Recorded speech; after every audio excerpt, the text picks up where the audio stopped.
Okay, did everybody make it back in? I don't know.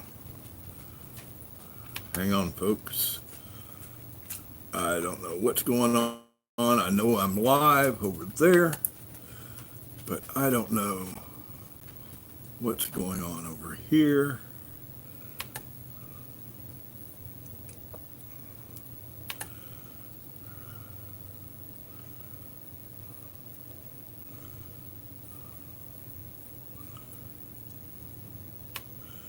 Hang with me.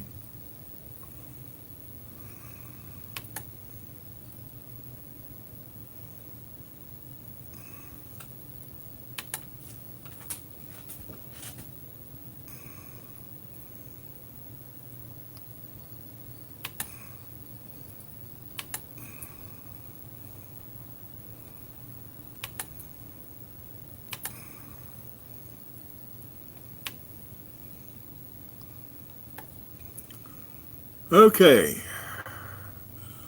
Well, that was fun. I have no idea what happened. And it looks like my Wi-Fi is not doing a very good job. I'm not coming through nearly as clear as I was. It's real blurry on my laptop.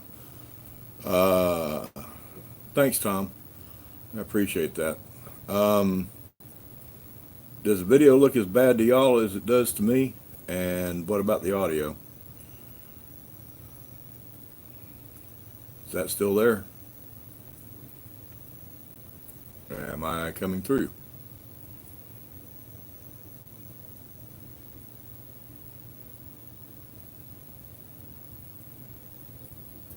June, don't forget what? Kinfolk made it back. Generational Homestead make it back. Sounds good in Colorado. Looks okay. Okay. On my end, it's looking terrible. Hey, JR, back. Hey there again.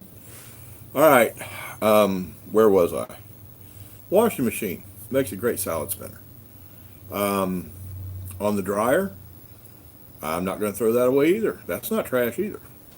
It's got a good 1 horsepower motor in it. Dryers have 1 horsepower motors. And like washers, it's usually the electronics that run them that go out. Take the motor out of it. The rest of it is scrap metal, which I keep a scrap metal pile that goes to the recycling place every now and then. But not very often because usually got a use for scrap metal. But take the motor out and a plastic 55-gallon drum, a 3/4 inch piece of plywood, and some little rubber fingers that you can buy online. You can make yourself a whiz-bang chicken plucker.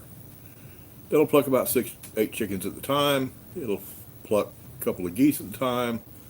It'll pluck at least two small turkeys, one big turkey at the time. You know what a commercial chicken plucker costs? That'll pluck that many birds at one time, 6 or 8 birds at once. A commercial chicken plucker will run you a couple $1,000s. A cheap chicken plucker, and I'm not going to name the company it comes from because I don't feel like getting sued, but I call it the Home Depot of farming. They sell a chicken plucker for about $350 that's going to fall apart after it does about 10 chickens. But with a scrap 1 horsepower motor out of a dryer, a $10 plastic 55-gallon barrel, that's about what they go for around here, is $10. You just got to clean it out real good. Piece of plywood, same diameter as the 55-gallon barrel, 3/4 inch piece of plywood. The expensive part of those fingers, those chicken plucker fingers, those things run you about $1 a piece, and you use about 50 of them. It takes about $50 worth of fingers to put in one of those things. You've got a commercial chicken plucker. And if you happen to have a spare water heater that's scrap that would normally go to the scrap yard, there's your scalding tank. Set it up on a burner like you use to deep fry turkeys. Set the water heater tank up on top of there with the top cut out of it, and there's your scalding tank. You scald them, you throw them in the chicken plucker. for less than $100, you've just replaced a $2,000 chicken plucker and a $700 or $800 scalding tank. That stuff isn't trash. To a townie, that stuff is trash. They drive by and they look at your yard and they think, that guy just won't throw anything away. People here in Appalachia, we've got a bad rap. No, I do not have an overstuffed couch on my front porch. I don't have any cars up on blocks. But some stuff is just still good. It's just not good for what it was originally intended. Townies buy things, use them for what they're intended for, and they throw them away and replace them. You don't do that when you're a homesteader. That's why you can live on a small amount of money coming in, but live just as good as anybody else. That's the trick to homesteading, is being frugal. And frugal means you don't throw it away till you've got all the use out of it. If there's still a use for something, even if it's not the intended use, it's not trash. Even things that you would think, okay, it's still good, but that's all it does, is it's single-use tools. I hate single-use tools. And you would be amazed at the things that if you just stop and think that you can do with some tools and turn them into a multi-use tool, even though it would never be used that way. Give you an example. I've got a mini tiller, like a little Mantis. That's the brand I actually have, is a Mantis, but there's Echo makes them and everybody in the world makes them now. But I've got a little Mantis mini tiller. That's a single-use tool, right?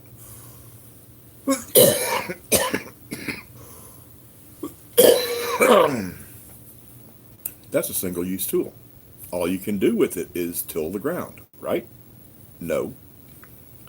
Have you ever tried to mix a bag of quikrete concrete with a shovel or a hoe? Sure you have. If you've ever used quikrete, you put it in a wheelbarrow, you add a little bit of water, and you sit there and shovel, and you turn it, and you push and pull with a hoe. Or you buy one of those concrete mixing tubs from Home Depot. They're about that wide, what's that, about 2 feet, and they're about 3 feet long. And you dump a bag in there, and you mix it with a shovel or a concrete mixing hoe, and that's work. That is some serious, serious work.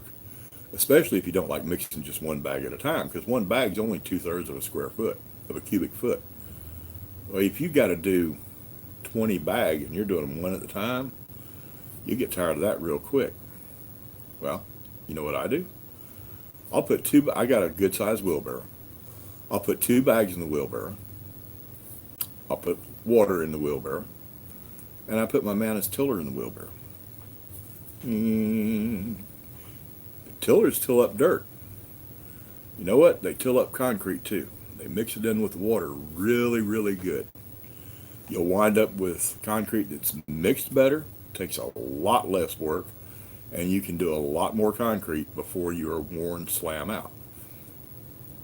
At the end of the project, you've got to wash that tiller. Well, actually, every time you do a mix, you need to run the water hose over that tiller real good, because that concrete dust will work its way into the guts of the transmission and freeze it up, because you don't want it hardening in there. So you make sure you wash it off really good every time. But a Mantis tiller will mix up the concrete better than you can with a shovel or a hoe in about 1/3 the time. I hate single-use tools. I didn't like the Mantis tiller till I figured out that I could mix concrete with it, because it was a single-use tool. It only did one thing. Now it does 2 things, and I'm a lot happier. I've got a grill out there, 5-burner gas grill. It's a really good grill for about 8 years. And then it burned out. I put new burners in it one time and used it till they had burned out. But you know what the expensive start? There's 2 things on that grill that are pricey. One's the fancy stainless steel, the side shelves and all like that. Stainless steel costs money. The other is the valves themselves to the valves you actually turn to turn the burners on and off. Those things are pricey to go out and buy. Those are still good. 5 of them. The rest of it's rusted out. It's no good. But those valves are still good. And you know something I've been wanting for a while? A flat top. You know what a flat top is? You know, griddle, flat top griddle. The expensive part of a flat top griddle is the valves. And I've got 5. So all I need is 5 burners and a piece of either 3/8 or 1/2 inch steel, about 3 feet by 2 feet. I want a big one. I want to be able to cook serious burgers on that thing. I want to be able to do a serious sear job on steaks with that thing. After I want to try an experiment, and Mary Grace has the equipment to do it with too, and she won't use hers. I want her to use hers because I want to see how it turns out. I want to try sous vide. Some of y'all might know what sous vide is. Some of you don't. It's a little bit too involved to explain here, but if you're interested in sous vide cooking, that's SOUSVIDE. Look it up. Cool way to cook, and I think I want to start trying that. And the flat top would be real good for searing the steaks after they're cooked. But that grill's not trash, and everything I just mentioned would be trash to a townie. But there is no trash out here in the country. All of it that I just mentioned. The grill, after I get the valves out of it, the old valves that are in that propane tank, the casing on the washer and dryer, that all goes in a scrap metal pile. Now, you can always do something with scrap metal. There's the casing on the washer. That's 4 sides of flat steel. That flat steel can be used, for example, I've got a video on my electric fence, and Tom has seen my setup. He's been here. Well, my Energizer is mounted to a 6x6 post. It gets rained on and all like that. I'm going to take some of that sheet metal off of that washing machine when I take it apart. No, I'm not taking the washing machine apart. That's going to be my salad spinner. I'm going to take some of the sheet metal off that dryer when I take the motor out of it. I'm going to take that sheet metal and I'm going to make a shelter that'll keep the rain off of the Energizer and the battery for my electric fence, my solar-powered electric fence.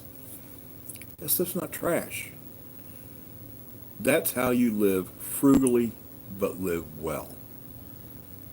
Because I'll tell you right now, money-wise, most of us out here that are homesteading are poor. If you look at the dollars we have coming in, we're poor. I would be willing to bet you, I've never checked because I don't care, but I'd be willing to bet you that if I were to take the household income, the dollars that come into this household, I'll bet you I know we're below the federal poverty level. We're probably below the state poverty level. But we live good.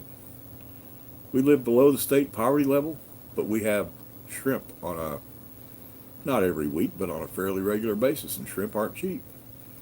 I happen to love shrimp and grits, so we have it semi-regular. I have little doubt that our income is low enough.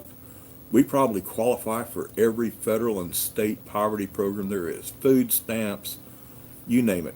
I'll bet you we qualify for all of them. I'm the richest person I know. We live well, got a nice home. We eat well. We do what we want to do. We have simple wants. That makes it easier. But when you live frugally, when you repurpose things, okay, people that watch my channel know that my well went out this past summer. Hiring it done, that's $1,000 job. I've got to have $1,000 in my pocket to get the. I've got a deep well with a pump at the bottom of the well, and that would have been $1,000 to hire somebody to come fix it. Fix it myself for $325, $350. The only thing I had to buy was the new well motor, because you do it yourself. When you're a homesteader, you live frugally, and frugally doesn't mean cheap. And it doesn't mean poor. It means careful, and it means picking up some skills that you normally wouldn't expect somebody to have, and doing things yourself. And that includes, you don't have trash on the homestead. You've just got stuff that gets repurposed into doing something else and doing it just as well as going out and buying a tool for it. Using my mini tiller for mixing concrete, there is no other tool out there without spending a lot of money on a full-size concrete mixer. Not only does it do as good as the tool that's made for it, there is no tool that's made to mix up a bag or two. But I save time, I save my energy, and mix it just as well. Multi-use, repurpose, don't throw it away. There's a use for everything except that plastic retail package. Now, I'll quit paying attention to the camera. I don't like looking at my ugly face in there anyway. Let's see what y'all have to say about all that. One or two other things. Okay, I mentioned the book. I mentioned my favorite charity. In the description down there, there is there's an Amazon. There's a link to several Amazon items that I use that y'all might be interested in. But there is just a general Amazon link. Just takes you to Amazon. If you're doing any shopping on Amazon and you have someone that you already use their link. If you already have an uncle, brother, sister, aunt, friend that has an Amazon link and has an Amazon account, go ahead and keep using it.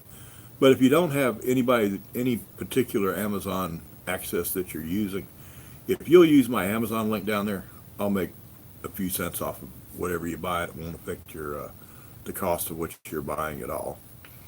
What else? 8 o'clock Central, 9 o'clock Eastern on Sunday nights after this show's over. There's a fellow, he goes by Prepsteader Bob. He has a channel, Prepsteader Bob. But he also has a show called the Self-Reliant Roadshow that is live. He's got two channels, Self-Reliant Roadshow and Prepsteader Bob. His Self-Reliant Roadshow channel has a live stream at 9 o'clock Eastern, 8 o'clock Central. I started to say right here on this channel, right here on YouTube. Oh, me. Right here on this channel, yeah.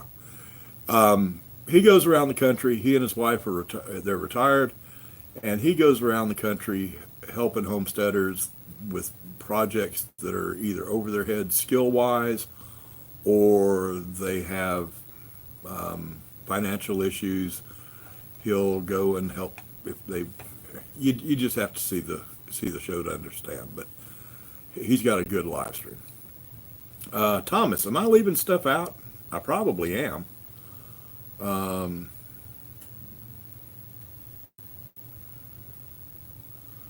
Okay. Now I'm not going to watch the camera anymore. I want to watch the chat over here. If y'all have asked me stuff and I have ignored it because I was looking at the camera instead of looking over here at the chat, please ask again. I don't mean to ignore anybody. Hey, getting started on homesteading. I didn't see you in here.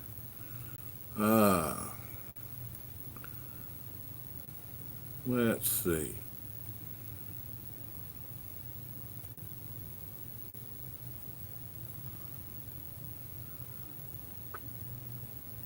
Claybank, you've got a wood miser? Which one do you have? I drool every time I see a wood miser. I don't know where I'd put it. I don't have any spots to put it here. I'm on 2.5 acres of woods. That doesn't mean I don't drill every time I see one, though. I'd love to have an LT-15 that's mobile, that's on a trailer.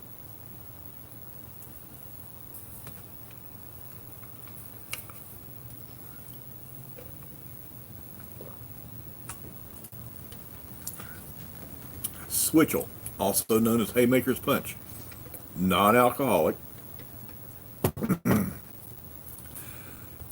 The purpose of it, Haymaker's Punch, it's for staying hydrated in the summer.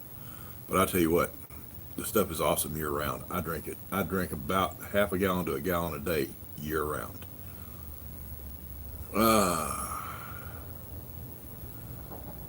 Tom, yeah, I could make room for it after cutting some trees. Trouble is, I love the trees. I bought this land because it was wooded land. My pigs love the trees too. Helps keep them cool in the summer. Oh me,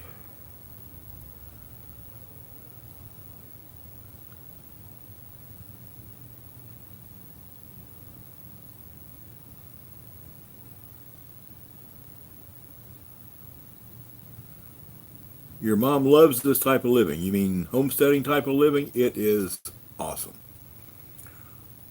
Um, I'll tell you. I'll put it this way. Okay, y'all see a toothless redneck sitting here in a yurt raising pigs, and for the ones that haven't spent any time on my channel, recovering alcoholic, uh, hadn't had a drink in 11 years now, but boy, I used to drink like a fish. Um, I got here by way of a coat and tie job. Never missed a day's work from the alcoholism. I was a functional alcoholic. Had my own business, built a really good, successful business. Have made a ton of money in my life. I'm not bragging. I just want to tell you a little backstory here. I have made big, big money in my life, and like most alcoholics, I drank it all away. You give me the life I had then to the life I have now as a homesteader, living well below the poverty level when it comes to money. I'll tell you right now, I'll take the way I am now over the way I was then any day of the week. I've been happy in my life, but I was never content till I started doing this. Um, you learn what's important, and stuff ain't important. Stuff ain't important at all. You lose some stuff, you can always go get some more stuff. They sell it all the time. You want more stuff? Go to Home Depot, they got stuff. Order it off of Amazon, they got stuff. Some things you can't replace, and you don't need to lose them to start with. Contentment's one of them. Anyway, that's enough of that. Let me go back to uh,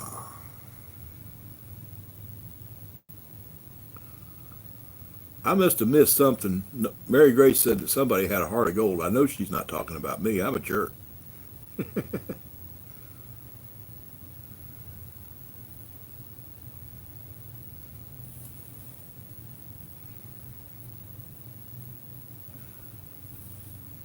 You got that right, June.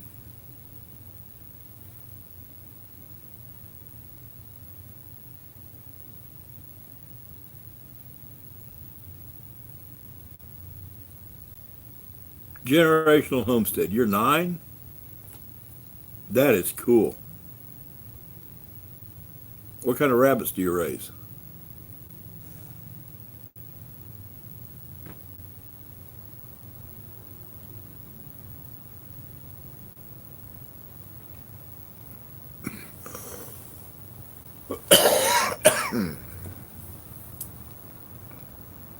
Thank you, Mary Grace. I really appreciate those kind words.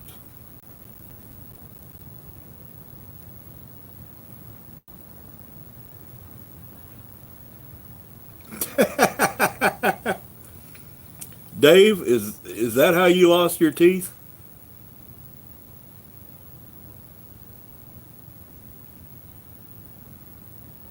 That's a good mix. You produce good meat rabbits, New Zealanders and Californians. I used to raise just Californians for meat. I am not going to tell you what I did with them because it wasn't meat for people. Paid me real good though. Had 100 does and $10. 1,000 babies a month. Every one of them sold every month. It's been a long time ago. God, that was in. It's before I became a country boy. It's before I became a homesteader. I was actually a townie doing it. Uh, 1992, 93, somewhere along in there.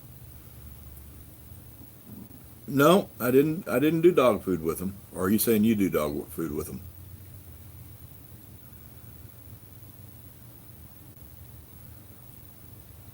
Kinfolk, actually, raising rabbits was easy. Um, a whole lot easier than what I'm doing now. You don't have to build hundreds and hundreds of feet of fence and all that sort of thing. A little bit of work getting set up to start with, getting your system set up. But once you set up, it's really not that hard. Oh, okay. Some of your rabbits and chickens go for dog food. Okay.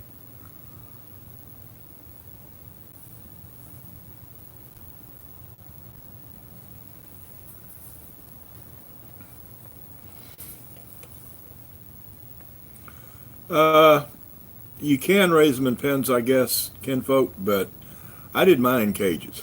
I had 100 cages. Well, I had 110 cages. Had 100 does and had 10 bucks, and I had 110 cages.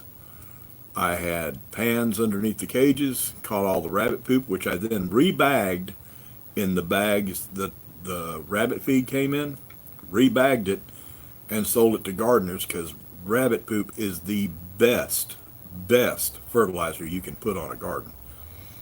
So I caught all their poop, put it in bags, sold it, got about as much for it as the feed that I was buying, so the feed didn't cost me anything. And if y'all promise me you won't hate me and never come back to my channel, I'll tell you how I was able to move 1,000 rabbits a month at $4 a piece. Okay. I had a guy, now this is in a previous life. I was starting to raise rabbits and felt a pet store down in Lawrenceville, Georgia, gave me the name of a fellow that would buy my rabbits. And I called him, and he had two routes. He would go around to people that raised rabbits, and he had people that raised rabbits, raised mice, raised gerbils, all that sort of thing. And he would buy everything you could produce. You agreed on a price, you agreed on how often he'd come by, and he'd buy everything you could produce. His second route was to pet stores. He would go and he would sell those baby rabbits, mice, gerbils, hamsters. He'd sell those to the pet stores. And it was snake food. It was for the pet stores to feed their reptiles and for them to sell to people who had reptiles that wanted to feed live, fresh animals. 1,000 rabbits a month. I usually sold 50, maybe 50 rabbits a month that I raised and slaughtered for meat, 10 bucks a piece. The rest of them went for $4 a piece. When they were a month old, I never even had to feed them. They were still, mama was still feeding them. All I had to feed was mama, and produced 1,000 of them a month. And the guy gave me $4 a piece for them. And it wasn't that hard to do.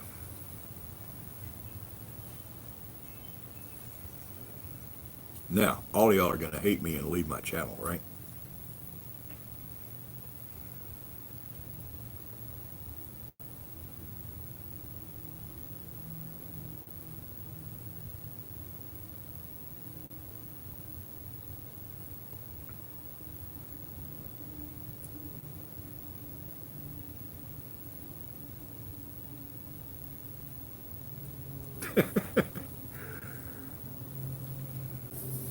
That's right, you do raise quail, don't you, kinfolk? I've seen that on your channel, I think.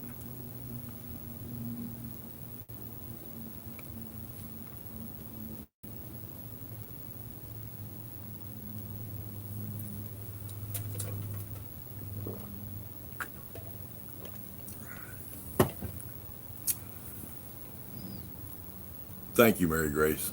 I appreciate that. I just knew this when I told that story. About half of you are going to quit watching when you found out what I did with all those rabbits. Oh me. So I pretty well covered the trash is really treasure. Anybody have any questions about anything that goes on here at Mountain Crest Farm, or anything you've seen in any of the videos or that I've said today that you have any questions? Now's the time to ask them. It works a whole lot better on the live stream than it does on just the videos, and I can be sitting here and pay attention to the chat and answer them right away so I don't miss anything.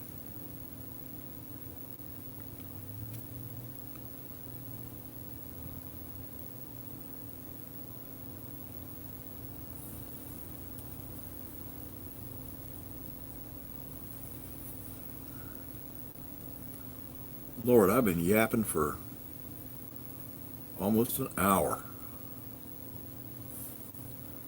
Of course, anybody that watches my channel at all knows that I can talk and talk and talk and talk and talk.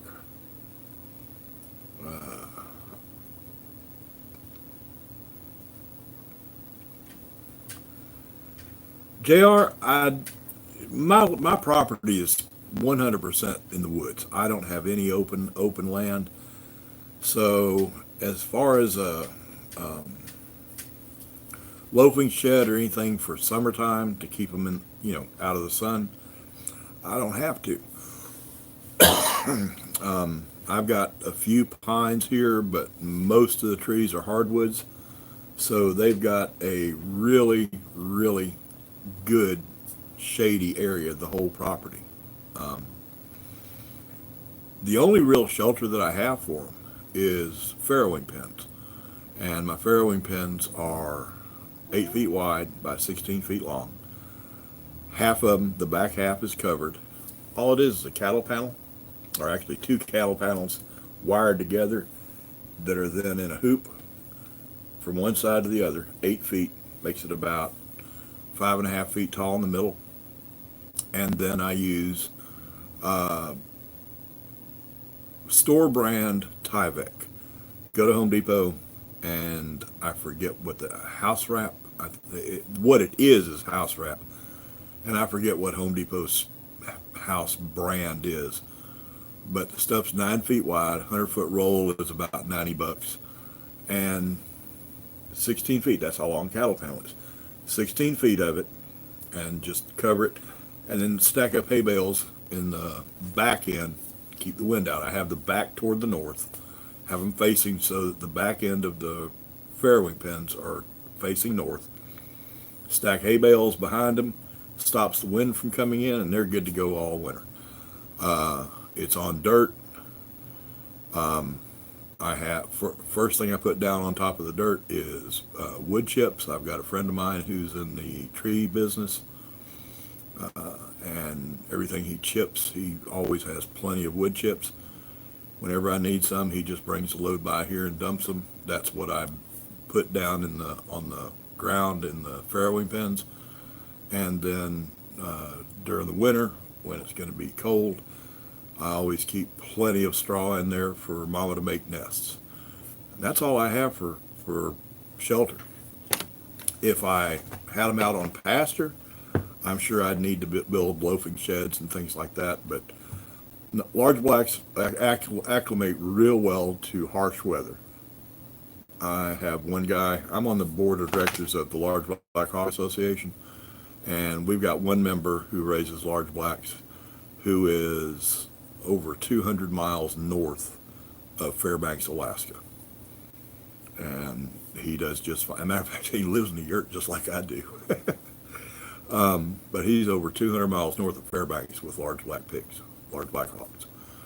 They're real good in harsh weather. Somebody asked, In Your Yard Homestead wants to know my favorite breed of pigs. My favorite is large blacks. I like large blacks because they're perfect for the brand new pig farmer. Their temperament, they're docile. Tom can tell you, he was down here a couple of months ago. I've got a 900-pound boar, still has his tusks. He's nothing but a big baby. They're very docile animals, and they're perfect for the beginning big pig farmer because some breeds will hurt you really bad and really fast. Some pigs are just plain mean. Large blacks are awesome. They're great mothers. They produce big litters, average litters of a dozen pigs, and they take care of their babies well. And they take care of other babies well. If another mother is not producing enough milk, large blacks will foster baby pigs really good. The meat on them is absolutely tremendous. It's the best pork you'll ever have. And they're a rare breed. They're extremely rare. There's only about 350 large blacks in the United States, registered large blacks. There are perhaps 30 or 40 people breeding and raising large blacks. I'd love to see more people, anybody on this channel that is thinking about starting to raise pigs, I would strongly encourage you. For those reasons I just gave, including the fact that they're so rare, consider large blacks. Now, is that all I raise? No. I raise large blacks. I have two registered large black sows. You got to understand, I don't have 2.5 acres here. And I produce about 150 piglets a year. I raise 2 pigs occasionally to slaughter for myself, for my family. We don't have room to raise pigs. We produce about 150 piglets a year and sell them to other people. And some of the people are wanting to raise large blacks, and some of the people are wanting them for meat. And a large black, there's one downside to a large black being raised just for meat, and that's the fact that they grow so slow. I raise large blacks, and I raise large black Berkshire hybrids. I also have 2 purebred Berkshire sows, and then my boar is a large black. So I've got 2 large black sows producing purebred large blacks. I've got 2 Berkshire sows producing 50-50 large black Berkshire hybrids. Why? If large blacks are so great? Because I consider slaughter weight to be from 300 to 350 pounds. It'll take a large black 13 months to get to 325 pounds. It'll take a large black Berkshire hybrid 10.5 months to do the same thing. And you get the same good meat. It won't affect the meat at all. Let's see. Dave, you're leaving. Nice, glad you came in. I really appreciate it. Welcome back anytime, and I appreciate you coming by to see us. You have a fantastic evening, okay? But anyway, large blacks are my favorite breed. I like the hybrids because of the fact they grow so fast. Let's see. JR.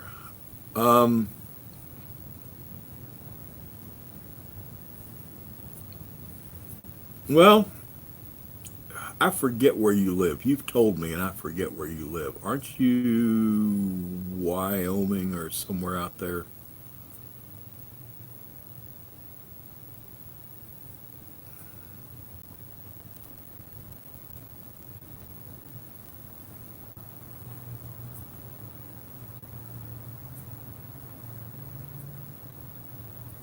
Susie, I missed seeing you come in. How are you doing this evening?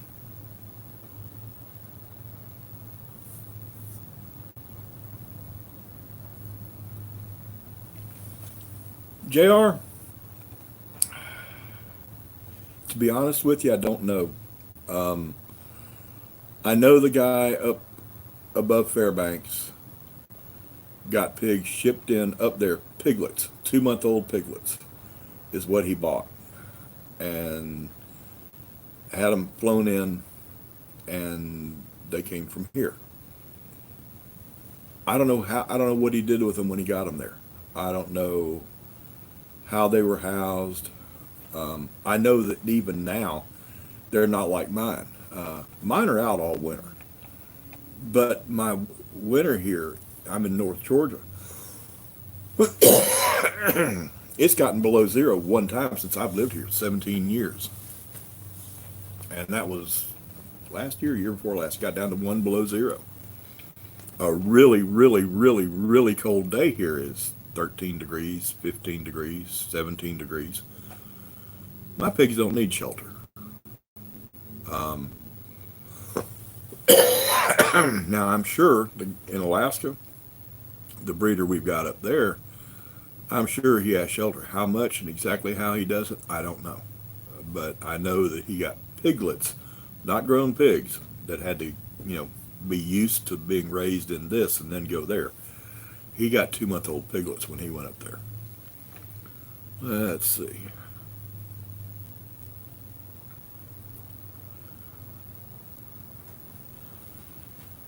Susie, I just mentioned that earlier.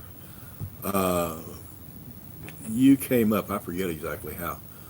You came up, and I said that it'd be nice if you could make it in, but given the time, 6 o'clock here, it's 4 o'clock there, and that's about when y'all have to feed your animals. I didn't know if you'd be able to make it or not.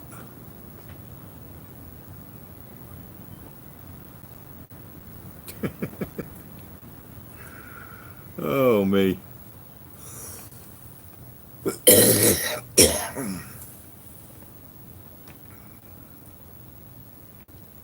Now Thomas has got one of my pigs. It's a hybrid.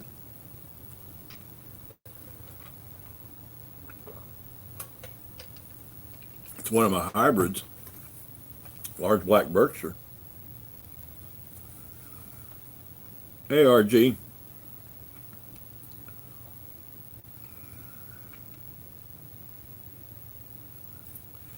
Yeah, RG's right. I don't charge anybody to hit that thumbs up button. You can do it for free, and I won't charge you anything.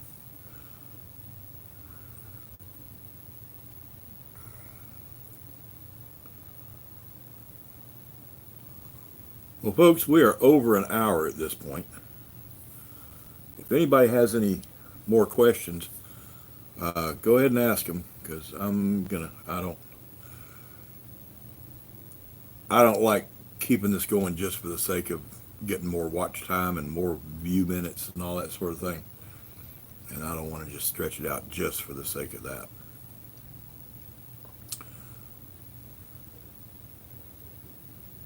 Yeah, if you hit subscribe, if you're new here and you hit subscribe, don't forget, after you hit subscribe, you got to hit that little bell so that you can get notifications when I'm going to have another video coming out.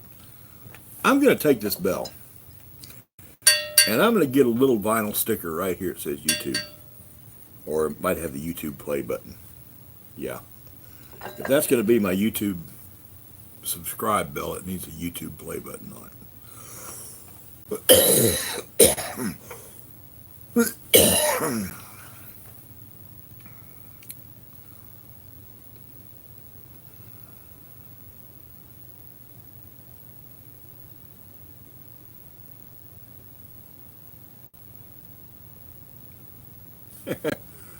Mary Grace, do you get your bell same place I got mine? Walmart. No, no, no, I did not get it at Walmart. This came from Tractor Supply.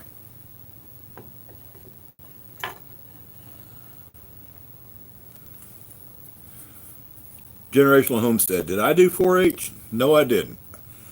I'm 64 years old.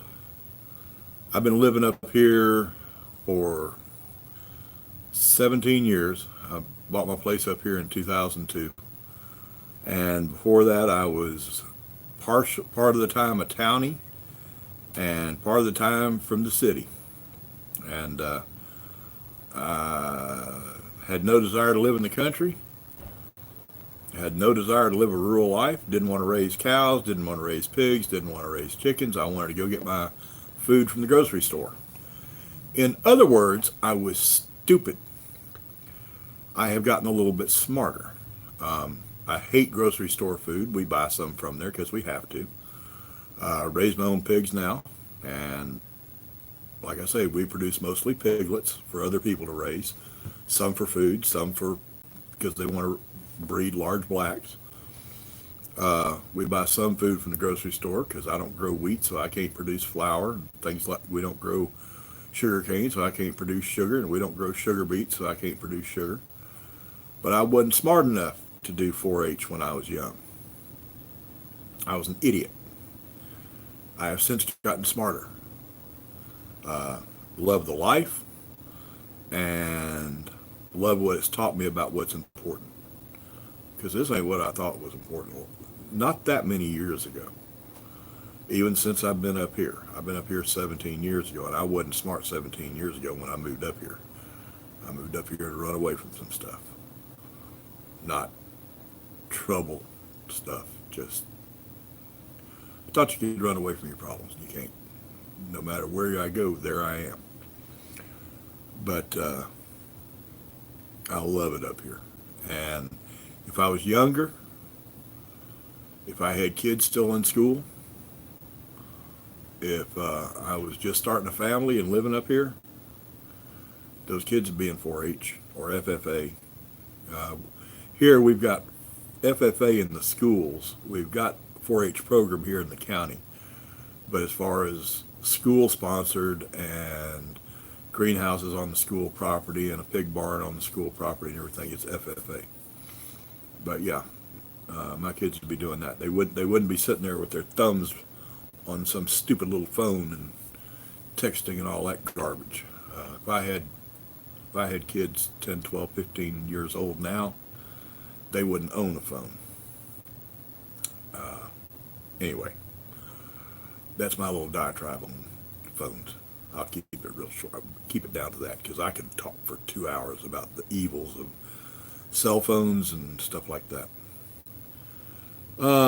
Let's see. Oh, you got it from a motorcycle run. Okay. Mary Grace, I wish I had lived in the country all the time.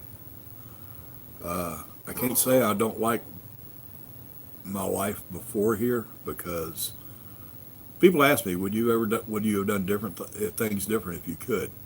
You folks that know a little bit about my backstory. No, I wouldn't have. I wouldn't change anything in my background because my background. I'm one of those people that believes if I went back 20 years and changed one thing, that would change everything going forward. I'm happy where I am right now. I'm content where I am right now. I love the life I have right now. And I feel like if I went back 20 years, 30 years, and changed something, it would change where I am now. I wouldn't be where I am now. And I love where I am now. So no, I wouldn't change anything in my background. Um, how did I get off on that?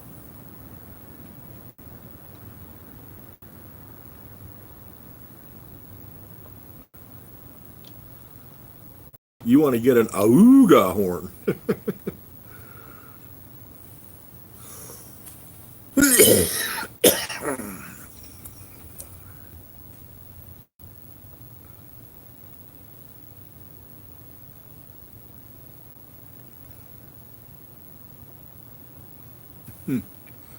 Generational homestead, he meant FFA, Future Farmers of America, but FHA is the Federal Housing Administration. It's a government agency. You don't want anything to do with that.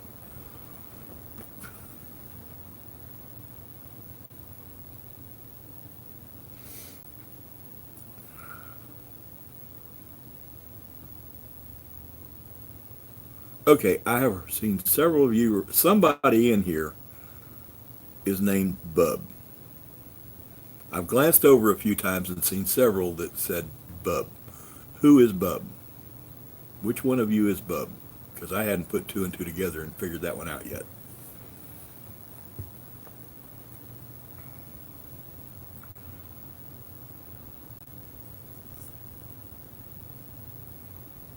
Come on, somebody tell me. Who's Bub? Oh, getting started on homesteading is Bub. Okay. Now, Bub, you'll have to remind me that about 5 times. I am excellent on faces and I am terrible on names. I'm so bad on names that I have to check my ID to see who I am sometimes, okay? But I do always remember faces.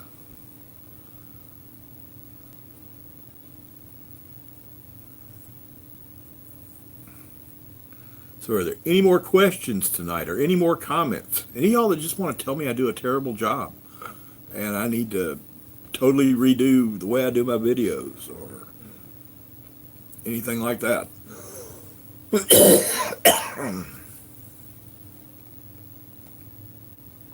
Now, Tom, I did not. I can tell boys from girls, you know.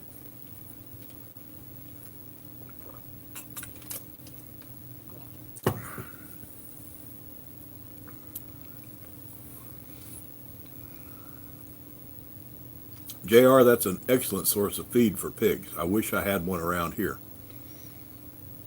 Actually, I do have there is a microbrewery in town. Just opened up about a month ago. I may have to go talk to them. I hadn't even thought about it. I may have to go talk to them about their spent grains because spent brewery grains are an excellent, excellent source of feed for pigs. Kayla, how are you doing? Tell Addie I said hello too. Folks, I want y'all to meet my daughter-in-law, Kayla Sisson. She's technically my stepson, but I don't recognize step. He's my son as much as Tyler is. Kayla is my son's wife, and Addie is my granddaughter.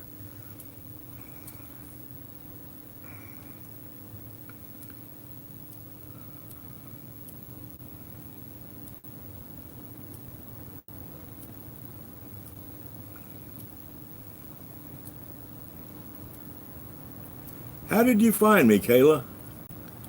I did know that you knew I had a channel. How'd you know I was doing a live stream tonight? Or did you know or just stumble into it? Do a live stream every Sunday at 6 o'clock.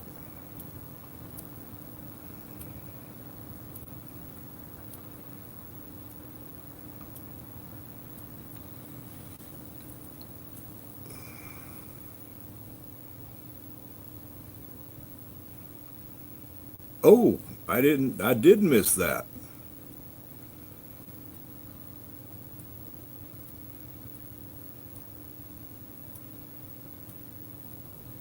Kayla, unless it was that adult, the grown cow, I'm sure those little bulls that I need to be turning into little steers. I know they're capable of it, but those girls are not old enough. They're only about 7 or 8 months old, and they won't get pregnant till they're probably 14 months. I do need to get over there and castrate those 2 little bull calves, though. Generational homestead. I raise Wagyu beef. Very small time. Very, very small time. Had 6. One went to the slaughterhouse last week, so I have 5 now. Me and my brother-in-law have 5 cows between us. That's the only farm animals we've got.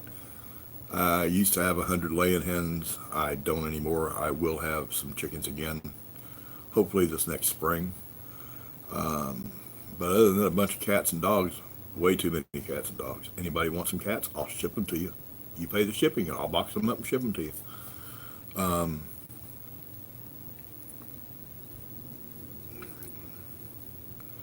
It was one of the little bull calves with the adult.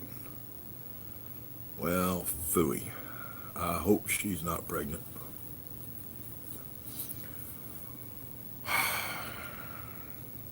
Because the little bull calves are only F1s. And I was wanting to breed her with purebred semen. Oh well.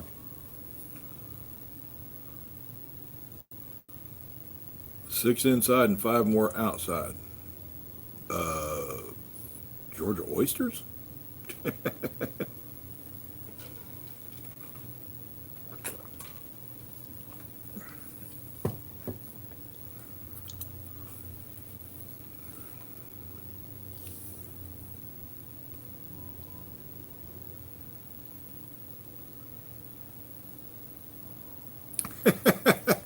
Well, he had to look fast because they're faster than rabbits. I'll swear. I had never seen cattle breed until I saw a video last week. They're faster than rabbits. I mean, it's like one time, just climb up on it, boom, that's it, they're done. Oh, getting started, that's bad. That's really bad. What kind of advice? Generational homestead? Susie, I'll take the rattlesnakes, but you got to kill them and smoke them first. Smoked rattlesnake is good. Don't send me any live ones, though.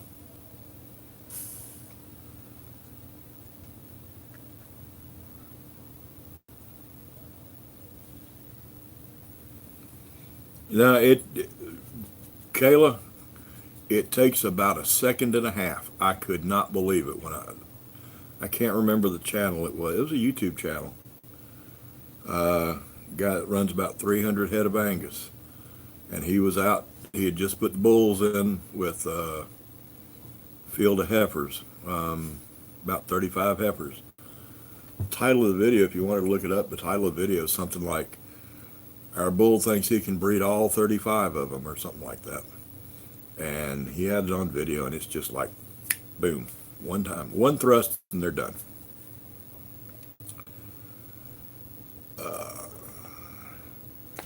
I've never had sauteed snake meat, JR, but I have had smoked rattlesnake, and smoked rattlesnake is good. Once you get past what it is. That's like mountain oysters are good, once you get past what it is.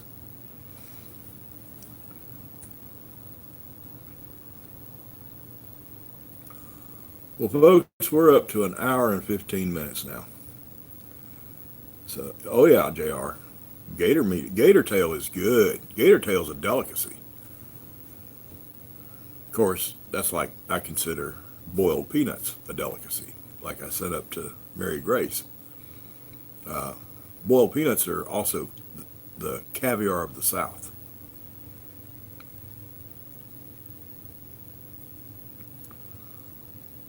Well, folks, I really appreciate y'all stopping in. I really do. And got a good, pretty decent crowd tonight. I appreciate y'all stopping in here. I appreciate y'all watching my videos that I put up the rest of the time too. I do, this channel's for y'all. I enjoy doing it, yes, but I do it for y'all. I figure maybe I'll say something that can help somebody out, whether it's about pigs or about chickens or about homesteading or about alcohol recovery or anything like that. And before we go, just a couple of things.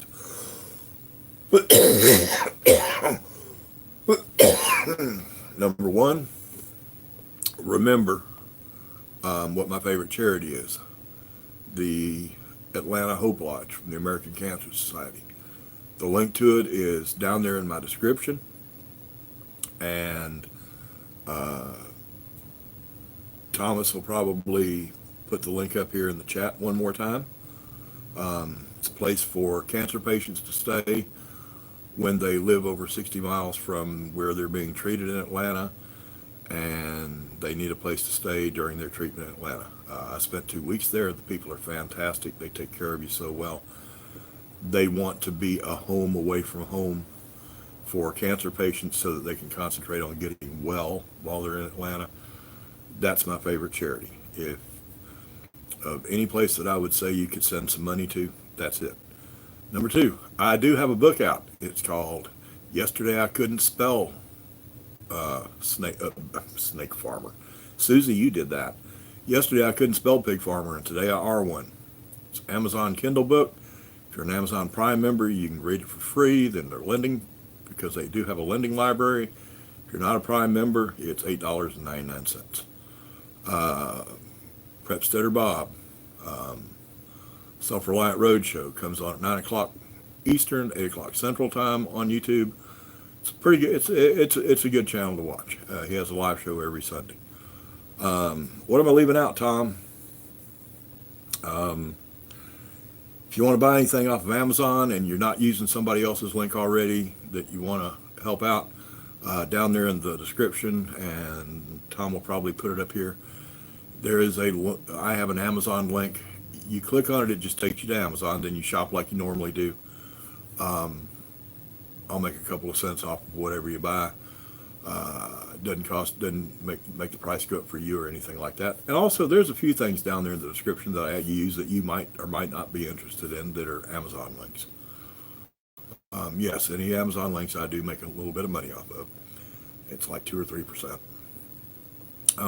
What else? What else am I leaving out, Tom? Oh yeah, can't forget.